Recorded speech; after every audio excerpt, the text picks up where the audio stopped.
Matapos ang 3 araw na paghahanap, natagpuan na po ang 2 estudyante ng Bulacan State University na nalunod sa Bacas River sa Norzagara. Medyo pasa-pasa ang Yun tumatama sa mga bato-bato.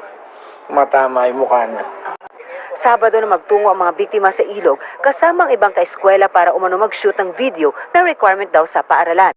Nauwi sa trahedya ang pamamasyal ng 7 magbabarkada sa Norzagara, Bulacan. 4 sa kanila ang nalunod ng tumaas ang tubig sa ilog. Nauna nang na-recover kahapon ang mga kasamang sina Lovely Lacaba at Nelson Godin.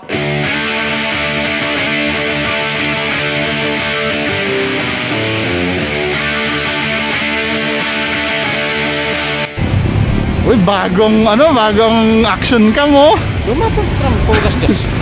Mga men, bago. Ako na lang ang sponsoran nyo, bago ang action cam nito. Wala. Let's begin.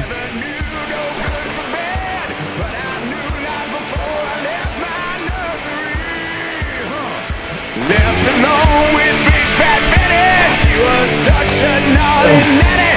Hey, big woman, you made a bad boy out of me. Hey! Woo! Ang unang goal ko sana makapunta doon sa dulo, doon sa may rebulto na yun.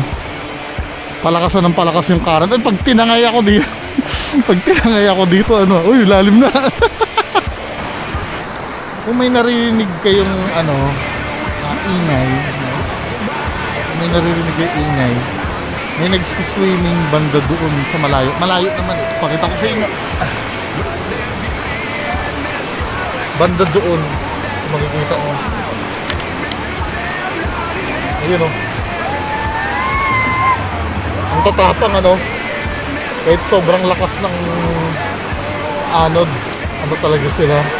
Gabi yan ha, delikado yan eh. Kung meron man nilalang na nandito, hilahin nyo nga ako. Ay putang ina!